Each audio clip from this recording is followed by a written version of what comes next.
속에 있습니다. 사도행전 2장 37절에서 42절의 말씀입니다. 37절에서 42절까지 말씀 교독해서 읽도록 하겠습니다. 그들이 이 말을 듣고 마음에 찔려 베드로와 다른 사도들에게 물어 이르되, 형제들아, 우리가 어찌할꼬 하거늘?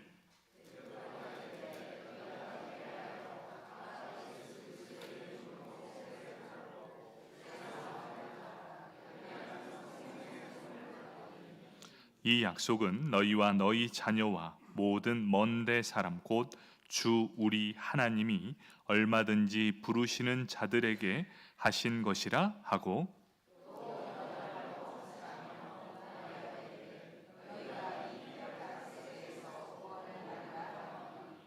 그 말을 받은 사람들은 세례를 받음에 이날에 신도의 수가 3,000이나 더하더라.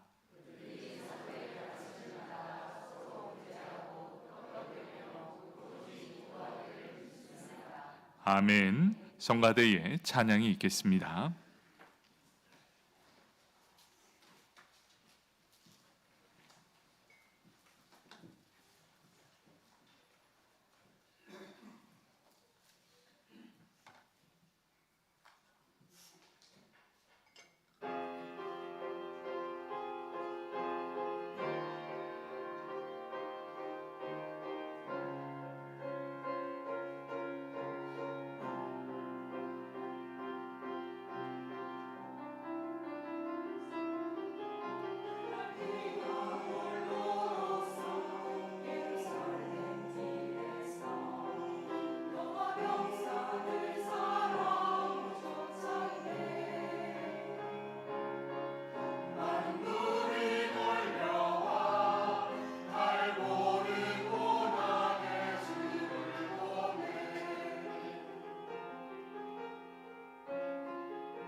아멘. 우리의 찬양을 받으실 하나님께 박수로 영광 올려드리겠습니다.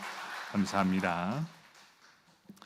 우리 함께 사도행전 2장 37절에서 42절까지 말씀에 대한 반응에 대해 함께 은혜를 나누고자 합니다. 우리 말씀을 듣기 전 옆 사람 바라보면서 이렇게 인사하겠습니다. 미안하고 고맙습니다.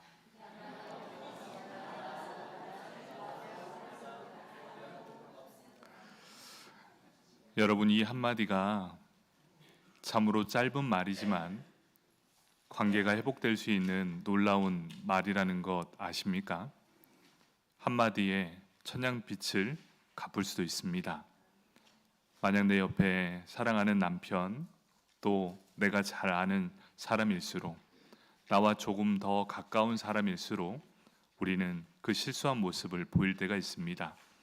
우리 마음을 다해서 옆 사람 부부 관계이면 손을 좀 잡아주시고, 나와 잘 아는 사람이다 그러면 손을 꼭 잡고 다시 한번 진심으로 고백하겠습니다. 미안하고 고맙습니다.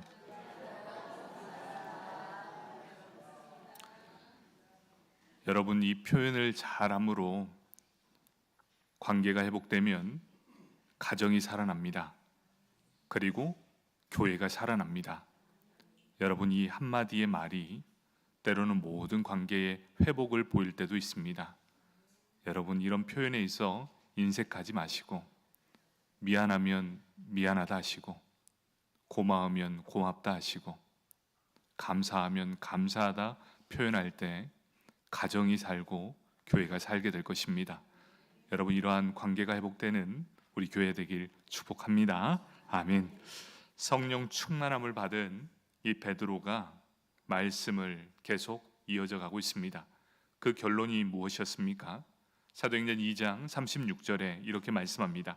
그런즉 이스라엘 온 집은 확실히 알지니 너희가 십자가에 못 박은 이 예수를 하나님이 주와 그리스도가 되게 하셨느니라 하니라. 이렇게 말씀합니다.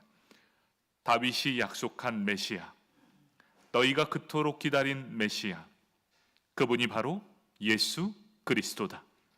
왕으로 이 땅에 오셨습니다. 그런데 너희가 그분을 못 박혀 죽게 하셨다.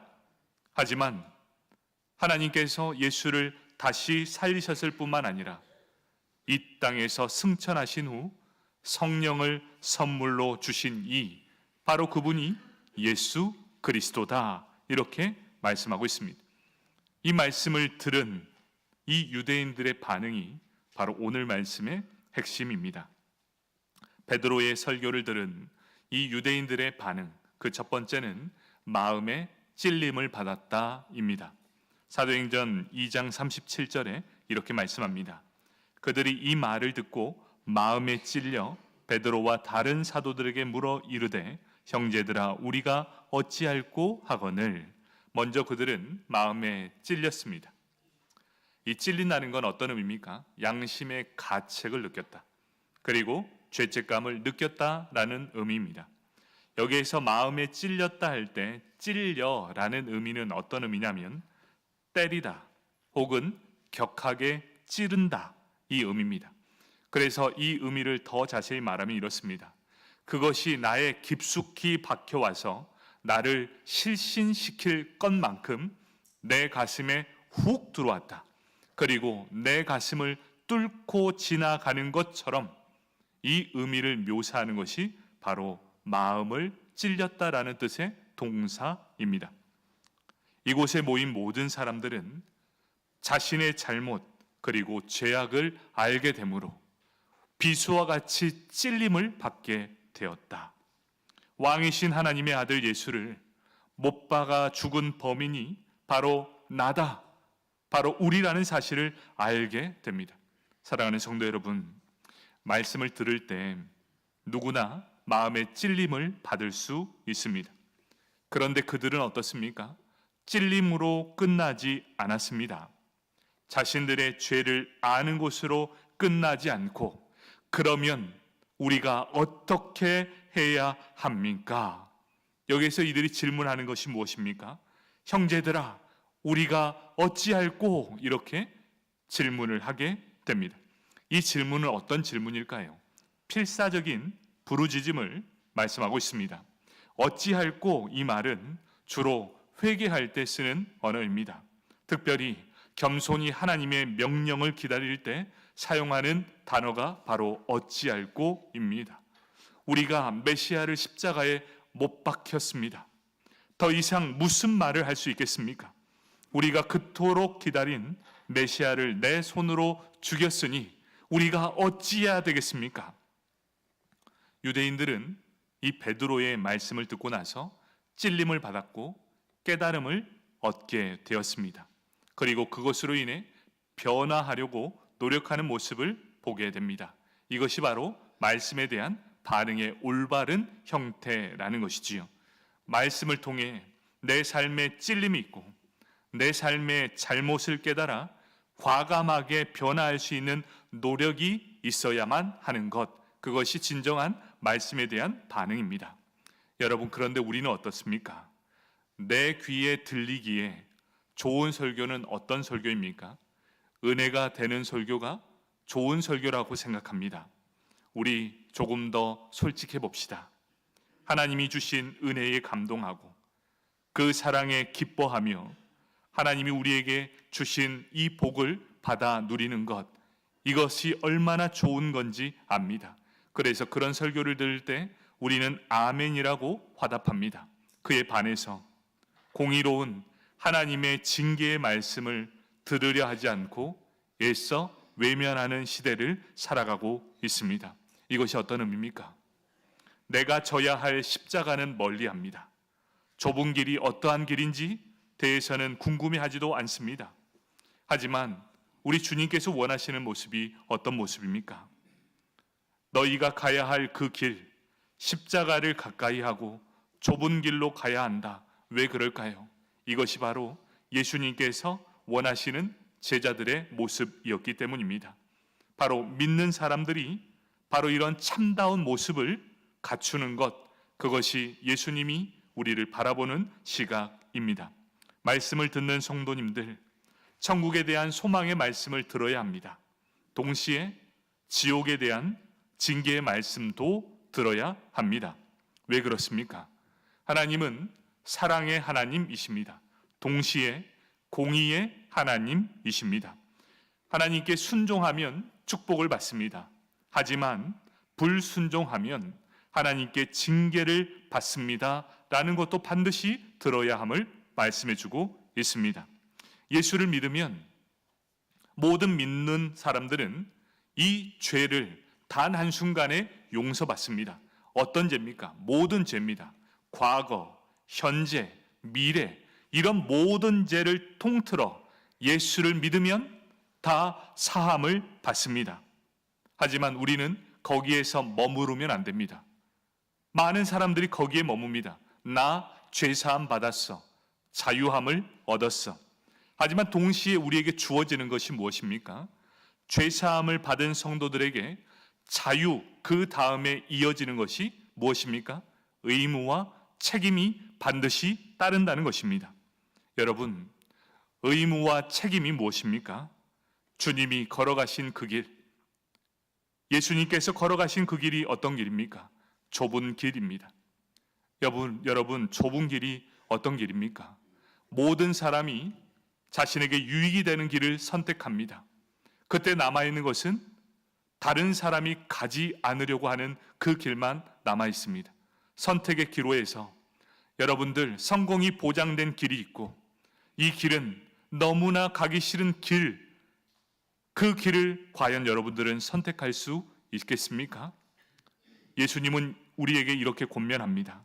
좁은 길, 고난의 길, 죽음의 길, 그 길이 너무나 힘든 길이라도 그곳에 하나님이 계시다면 그곳이 바로 너희가 가야 될 길이다라고 말씀해 주고 있습니다. 예수를 믿으면 죄에서 자유함을 얻습니다. 하지만 우리가 져야 할 짐이 있습니다. 그것이 바로 의무와 책임입니다. 이것을 다른 말로 표현하면 거룩한 부담감을 가져라 라는 말씀을 하고 있습니다.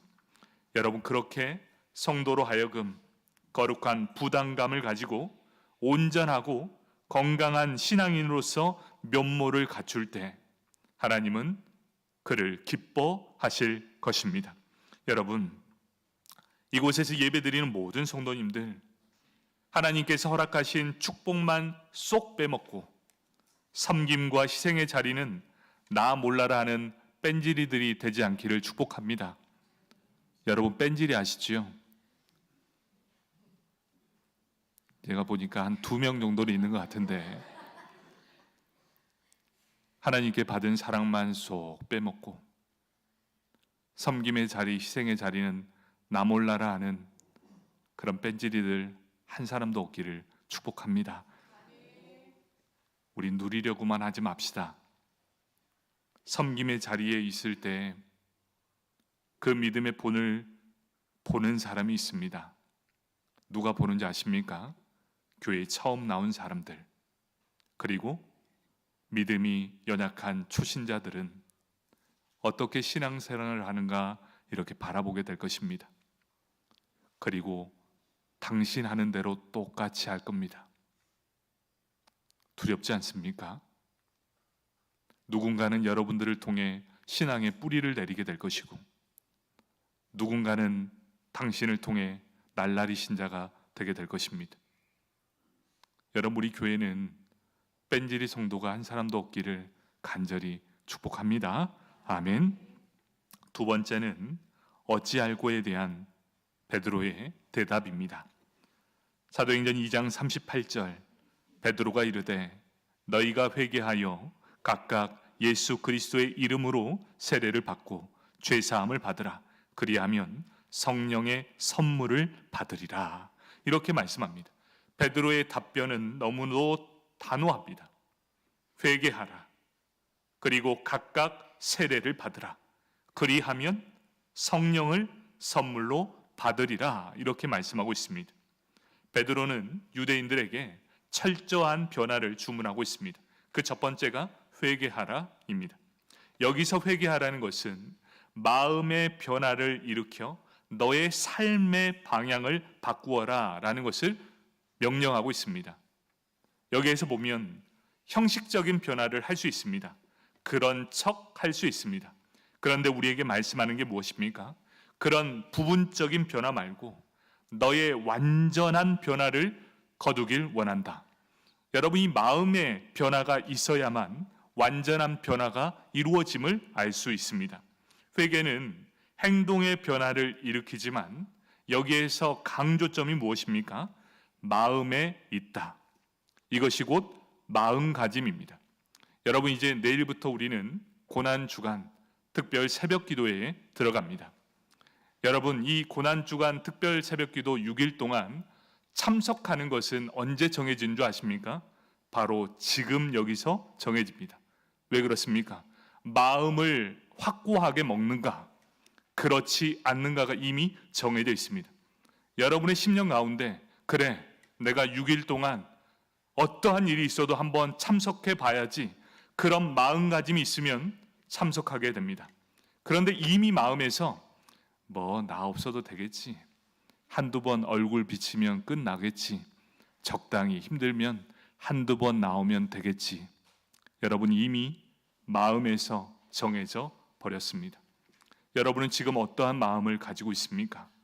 회개하라는 이 명령은 마음을 제대로 바꿔 먹으라. 그리고 그 마음으로 온전히 하나님께 돌이키라. 이미 여러분은 마음에서 지고 있지는 않습니까? 저는 이렇게 여러분에게 권면하고자 합니다. 마음에서 절대 지지 않기를, 하나님이 기뻐 받으시는 좁은 길을 선택하는 저와 여러분이 되길 축복합니다. 아멘. 유대인들은 예수님을 배척했습니다. 그런데 이렇게 말합니다. 지금도 늦지 않았다. 지금부터라도 마음을 바로잡아서 예수 그리스도를 메시아로 믿고 그의 가르침을 따르기만 한다면 바로 지금 이곳에서 하나님의 자녀로 인정받을 수 있습니다 라고 선포하고 있다는 것이죠. 그러면서 그들에게 이렇게 권면합니다. 세례를 받으라. 더 정확한 표현으로는 이렇습니다. 예수 그리스도의 이름으로 세례를 받으라, 이렇게 말씀하고 있습니다. 여러분, 이 의미가 무엇입니까? 예수 그리스도의 이름으로 힘입어 그의 죽음과 부활의 연합함을 의미하고 있습니다. 세례를 받는다는 것, 이런 의미가 있습니다. 이제야 알았습니다. 이제야 깨달았습니다. 살아계신 하나님의 아들 예수가 나를 위해 죽으셨고 나를 살리기 위해 부활하셨음을 비로소 깨닫게 되었습니다. 바로 이러한 영적인 깨달음이 있는 사람들이 행하는 행동이 바로 세례라는 행동을 통해 확증하는 것입니다. 바로 이것이 회개와 세례를 받는 이유입니다. 내 삶에 마음의 변화를 입었고, 그리고 나를 구원하시기 위한 하나님의 사랑이 나를 변화시켰다라는 것을 확증하는 것, 그것을 확인하는 것이 바로 회개와 세례함을 받는 것입니다. 여러분, 이렇게 회개함과 세례를 받았다면 우리에게 당연스럽게 주어지는 것이 무엇인가? 바로 그리하면 성령을 선물로 받으리라 라고 말씀해 주고 있습니다. 여러분은 성령 하나님을 받으셨습니까? 자, 한 두 사람 받았네요. 여러분 성령 하나님을 받으셨습니까? 어떻게 하면 받는다고 하십니까? 성경은 우리에게 분명하게 방향을 제시해 주고 있습니다. 회개하고 마음을 돌이켜라. 그리고 진심을 다해 너를 위해 십자가에 못 박은 그 예수가 나를 위해 죽으셨고 나를 살리시기 위해 다시 부활하셨다. 그 사실을 믿는 모든 사람들에게 무엇을 허락해 주십니까? 그리하면 성령을 선물로 받으리라. 성령을 받은 모든 사람들은 바로 그런 사실을 인정하는 사람들, 바로 그 사람들이 성령을 받을 수 있다라는 것입니다. 그럼 우리가 반대 질문을 할 수 있습니다. 왜 나는 성령을 받지 못했습니까? 라고 묻는다면 1번, 2번이 안 됐기 때문에 3번을 못 받는 것입니다. 여러분의 마음을 다시 가다듬고 철저한 회개와 그리고 예수 그리스도를 진심으로 믿는 자들에게 주시는 선물, 그것이 바로 성령입니다. 오순절 성령의 역사를 체험한 사람들, 이 믿음의 사람들을 바라보며 유대인들은 이렇게 얘기합니다. 너 술 취했다. 이렇게 조롱 섞인 말을 합니다. 그런데 베드로는 이렇게 이야기합니다. 네가 어떤 사람일지라도 하나님 앞에 진심으로 나와 회개하고 기쁨의 세례를 받고 나아간다면 너희들도 우리와 똑같이 성령을 체험하게 될 것입니다. 이렇게 고백합니다. 그러면서 한마디 쐐기를 받습니다. 그것이 40절의 말씀입니다.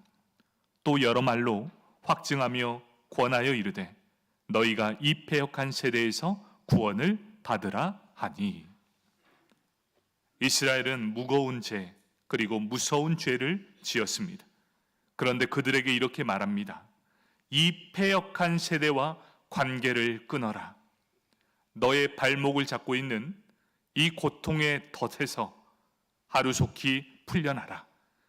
너의 과거에 얽매였던 이 패역한 세대와 관계를 끊고 예수 그리스도와 연합하라. 그리하면 구원을 받으리라 라고 선포하고 있습니다. 여러분, 우리는 구원의 4단계를 배웠습니다. 1번 회개하라. 2번 세례를 받으라. 3번 그리하면 성령을 선물로 받을 것이다. 마지막 4번째는 무엇이죠? 그리하면 구원을 받게 될 것이다.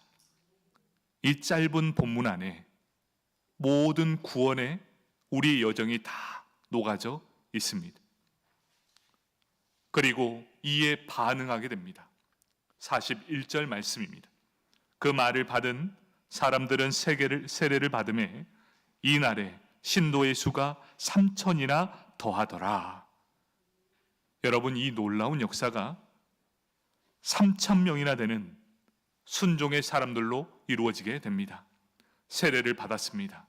그러면 무엇을 선물로 받게 될 것입니까? 성령을 선물로 받게 될 것입니다. 예루살렘에서 3,000명이 세례를 받았습니다. 우리 장로님께서 기도했던 것처럼 오늘은 종료주일입니다. 종료주일은 어떤 날입니까? 예수님이 십자가를 지시기 위해 어디로 들어가십니까? 예루살렘으로 들어가십니다. 그리고 그곳에서 십자가에 못 박혀 죽으십니다. 바로 그곳 예루살렘에서 3,000명이 다시금 새롭게 태동하는 은혜를 보여주고 있습니다. 예수님은 공생애를 3년 동안 하셨습니다. 그 여행, 공생애의 출발점이 어디냐? 갈릴리였습니다. 갈릴리가 바로 예수님의 사역의 시작점이었습니다. 그 여행의 끝 지점이 어디입니까? 바로 예루살렘이었습니다. 이제 십자가의 죽음으로 끝났던 그곳이 바로 예루살렘이었습니다. 그런데 그 예루살렘에서 성령의 충만함을 받은 성도가 3,000명이나 되는 놀라운 기적의 시작점이 되었다는 것이지요. 모두가 다 끝났다고 했습니다. 이제 다 끝났어. 예수 죽었으니 끝났어. 그런데 그 시작점이 끝점이 아니라 이제 다시금 시작점으로 새롭게 되었다는 것입니다. 예루살렘은 예수님의 여행의 종착점, 끝이었지만 이제 다시금 성령님이 함께 하심으로 사도행전의 시작점이 된 놀라운 역사가 지금 예루살렘에서 일어나고 있다는 것입니다. 그 태동점, 이제 다시 어떠한 역사가 일어날지 이제 성령의 충만함을 받은 3,000명의 역사로 시작되는 시작점이 되었다는 것입니다. 이제 그 출발점에 선 유대인들이 세례를 받고 이제 성령의 충만함을 받게 되었습니다. 이제 그 출발점에 딱 서게 되었습니다. 사도행전 2장 42절 말씀입니다. 그들이 사도의 가르침을 받아 서로 교제하고 떡을 떼며 오로지 기도하기를 힘쓰니라, 이렇게 말씀합니다. 우리 아이가 달라졌어요. 여러분 아시죠? 우리 아이가 달라졌습니다. 이 개인적이고 자기만 아는 유대인들이 달라졌습니다. 자기밖에 모르는 사람, 그 유대인들이 변화를 받게 됩니다. 그 변화의 원동력이 무엇이었습니까? 바로 끝이라고 생각했던 예루살렘에 성령께서 임하여 주셨고 그들의 심령 가운데 변화를 일으키게 됩니다. 바로 이 변화가 그들의 삶 가운데 나타나게 됩니다. 서로 교제하고 떡을 떼며 오로지 기도에 힘쓰는 그 모습으로 변모하게 됩니다. 첫 번째는 먼저 교제입니다. 어떤 교제입니까? 성도들 간의 교제를 나누게 됩니다. 여러분, 성령 충만함을 받은 사람들은 혼자만의 신앙을 갖지 않습니다. 협력하는 신앙, 교제하는 신앙을 갖게 된다는 것이지요. 철저히 이기적이고 자기만 알았던 유대인들이었습니다. 그런데 그들이 변화를 받습니다. 어떻게 변화됩니까? 서로 교제한다라고 말하고 있습니다. 그저 안부만 묻는 사이가 아닙니다. 어떤 교제입니까? 떡을 떼며 교제를 나누었다라고 말하고 있습니다. 여러분, 이 떡을 떼며 교제하는 이 과정이 어떤 의미입니까? 구약시대 그리고 이 초대교회에서는 예배를 드린 후에 다 함께 모여서 식사 나눔을 했습니다. 우리 예배 끝나고 식사를 하지 않습니까? 똑같았어요. 그런데 어떤 사람은 부자가 있고 어떤 사람은 나눌 것이 없어 굶어가는 사람이 있었습니다. 여기에서 교제를 했다는 건 어떤 의미냐면 내가 좀 넉넉함이 있다라는 사람은 많이 냅니다. 그런데 내가 너무나 없어서 먹을 것이 아무것도 없습니다 라고 하는 자들도 그 자리에 함께 있었습니다. 그리고 있으면 있는 대로, 없으면 없는 대로 서로가 서로에게 눈치를 주지 않습니다. 서로가 함께 떡을 떼며 서로가 서로에게 나눔을 가졌던 아름다운 교제의 현장이 바로 이곳에서 일어납니다. 누가 이렇게 했다고요? 유대인들이. 개인적이고 자기밖에 몰랐던 이 사람들이 성령의 충만함을 받자 자신의 것을 내어놓기 시작합니다. 그리고 함께 교제하고 나누게 된다는 것이죠. 이것이 어떤 의미입니까? 희생적인 사랑, 그리고 그 사랑으로 함께 물질적으로 도와줌을 의미합니다. 성령을 선물로 받았으니 이제 함께 웃고 함께 웃는, 그리고 함께 울어주는 그런 공동체가 되었다. 바로 이것이 첫 번째 변화입니다. 두 번째, 그들은 오로지 기도하기를 힘썼다라고 말합니다. 기도는 하나님과의 대화입니다. 이제 그들이 비로소 기도의 맛을 알았습니다. 이 기도의 맛을 알았다는 것이 어떤 의미입니까? 유대인들은 하루에 3번 기도했습니다. 어떤 기도를 했습니까? 보여주기식 기도를 했습니다. 나 이렇게 기도해. 나 이렇게 기도하니 많은 사람들 알아줘라. 나는 이렇게 신실한 사람들이다. 그래, 나는 이렇게 형식적인 기도를 통해, 외식을 통해 많은 사람들로부터 인정을 받았던 기도를 많이 했던 사람입니다. 그런데 그들이 달라지기 시작합니다. 보여주기식 기도가 아니라 이제 골방으로 들어갑니다.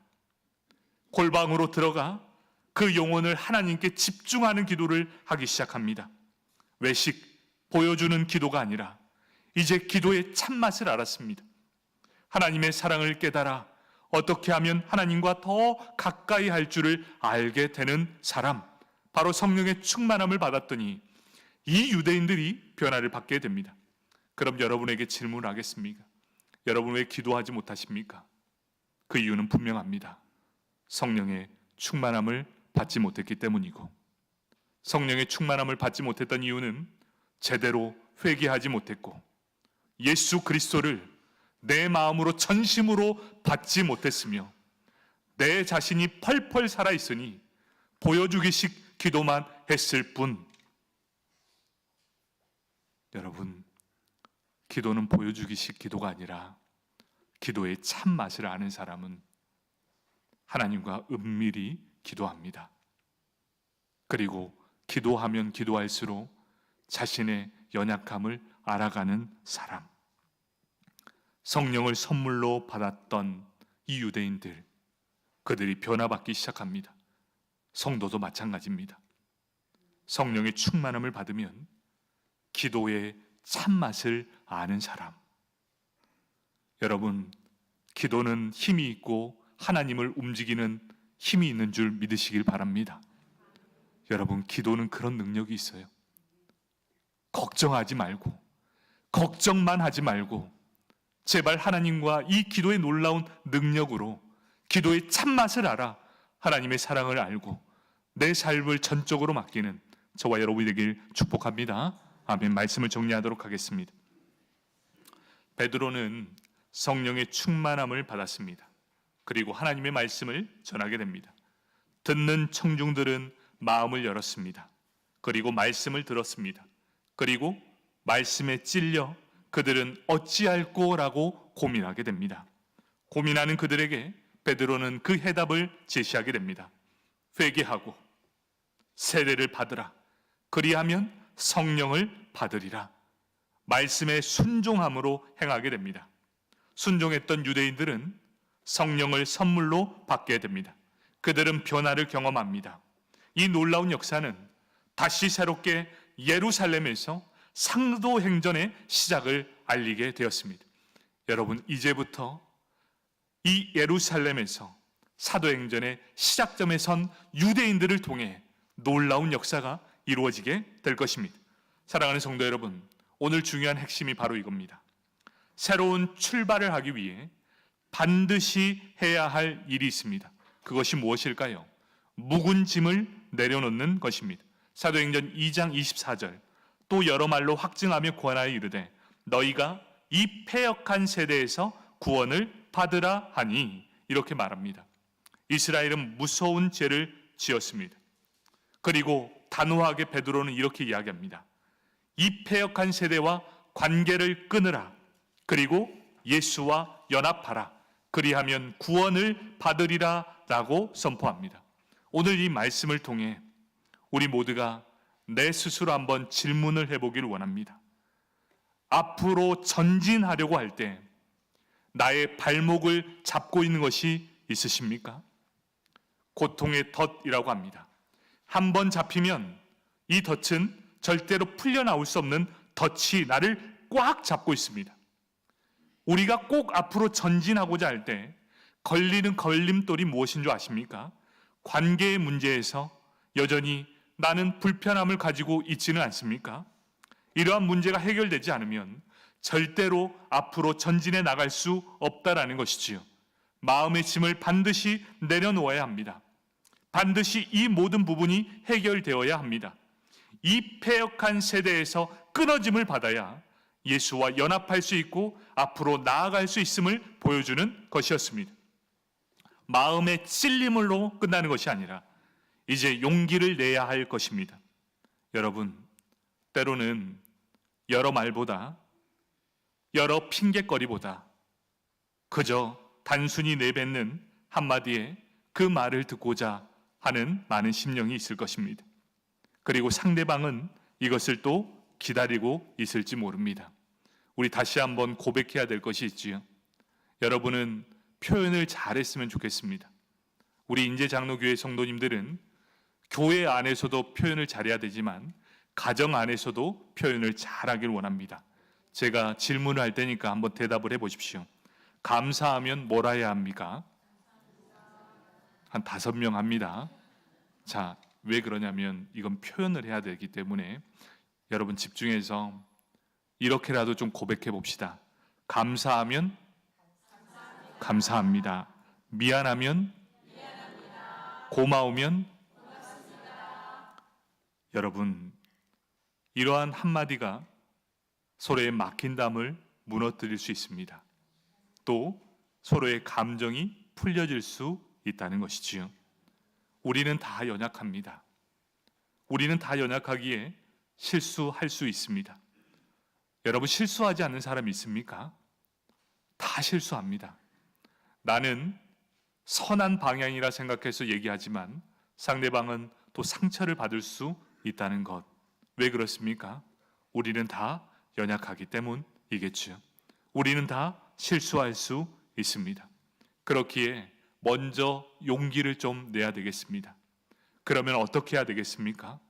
이제 우리가 처음 인사했던 것처럼 이게 부부관계나 또 아는 사람일수록 우리가 더 많이 고백해야 됩니다. 자, 옆 사람 손을 꼭 잡아주십시오. 그리고 이렇게 인사합시다. 미안하고 고맙습니다.